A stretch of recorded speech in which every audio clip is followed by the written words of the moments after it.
Hey guys, welcome back to my channel, and if you're new, welcome. I'm Sarah, and today I'm once again 5 years behind on yet another trend in the K-pop YouTube community. We will be discussing some of the things I hate about K-pop groups I love.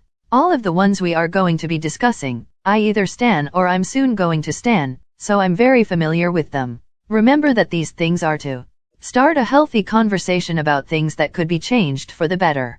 It doesn't make my love for the group any smaller, and it's also not an attack on the members. Now that we got this out of the way, let me know your opinion in the comments as you watch this video, and let's get right into it.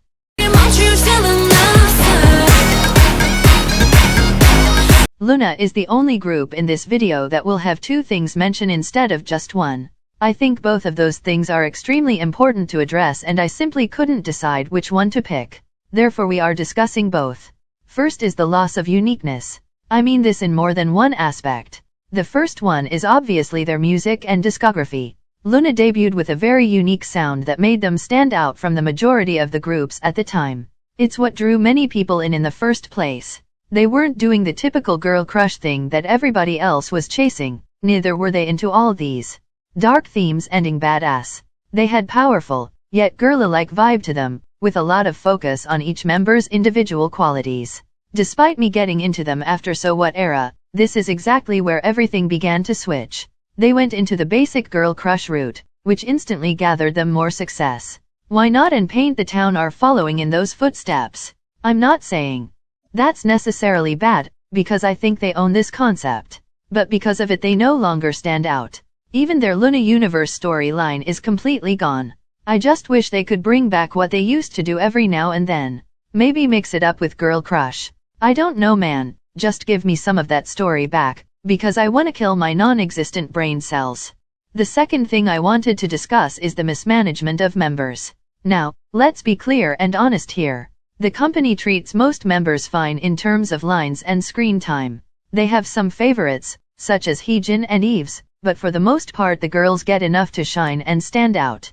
Well, not Vivi or Go1 though. They are literally given 2 lines of backup vocals and 3 seconds of screen time. I don't know why BBC treats them as some filler members in the group. They may not be the strongest members in terms of skills, but they train to be idols, not to stand in the background and be forgotten. I love both of them so much, literally considered them as my potential biases when I first got into LOONA. That's why I'm even more mad over this.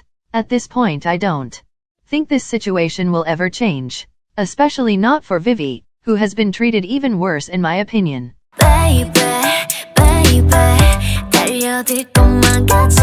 I know I've talked about this a million times before, but I'm going to again. Xiaohua deserves better. Period.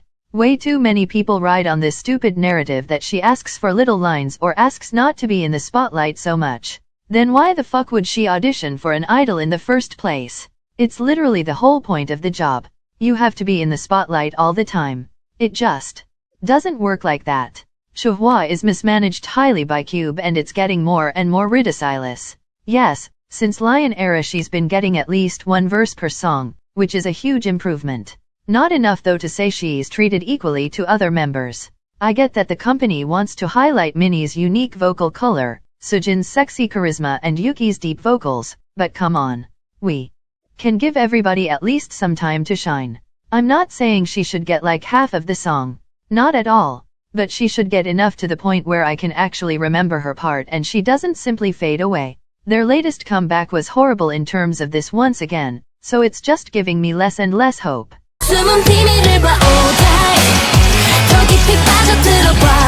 This one isn't as much of a big deal, but I wanted to still casually talk about it, since I am a K-pop album collector and have noticed this a lot lately. Album packaging. Now, I watch a lot of unboxing channels and collection channels, from which I very much know how deeply in love everybody is with DREAMCATCHER's albums. They all pretty much have the exact same design, open the same, and look great on the shelf if you have a collection of them. I can't argue that. But I'm personally someone who loves to be surprised when it comes to albums. I want to anticipate each packaging and wonder how it's going to connect to all previous ones. With DREAMCATCHER that just isn't possible. The only thing that changes is the color, as well as some minor details that are barely noticeable. Not to shit on anybody's taste, but I don't get what all of the hype of about. Designs are stunning, yes, and a lot of effort goes into them. It's noticeable. But I wish for something different finally, although I don't think it will happen. This is their branding at this point, which I'll just have to accept. Still gonna buy their albums, of course.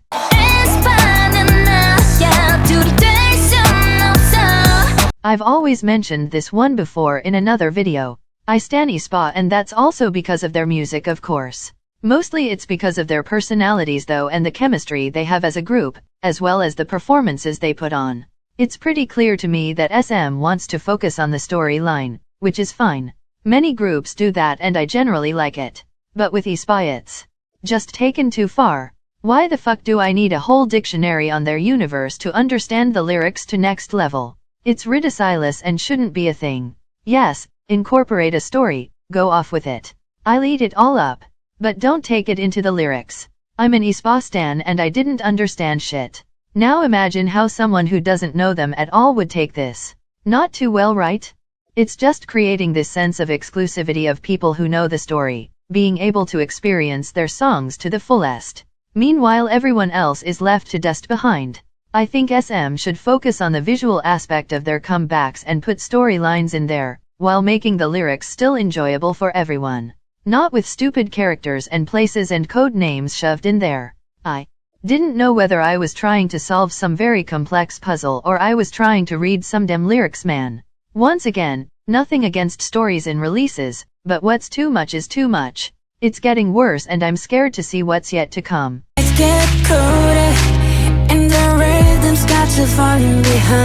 BTS has the best rap line in the industry, right? They have extremely strong vocalists as well, right? Then why for the love of thousand gods do they have such heavily processed vocals on their latest few albums? Permission to Dance is guilty of this like no other song in their discography. The auto-tune and other vocal effects are so bad that I can't even tell their voices apart, neither can I understand what they are saying. Literally in that one part where Hoseok and Yoongi switch part, they sound identical. If I didn't watch the music video, I wouldn't know who is singing, and I've been an ARMY for almost 5 years. This is not the only song where this is going on. Dynamite is guilty of this too, as well as many of their other songs. I also noticed that Yoongi's voice tends to be the one that gets processed to no end. Why the fuck? He doesn't even sound like himself. I know some will argue it's a stylistic choice, but at this point it's just a habit for them. Many people are bothered by this and I'm one of them. Vocal effects can be done well and add something to the song. It's just that in most cases with BTS they don't. In any type of way. Therefore we are just stuck here. Trying to figure out who is even singing, since they all sound the exact same. I hope they get away from that in the future, or at least dial it down a notch or two, because it's becoming unsustainable.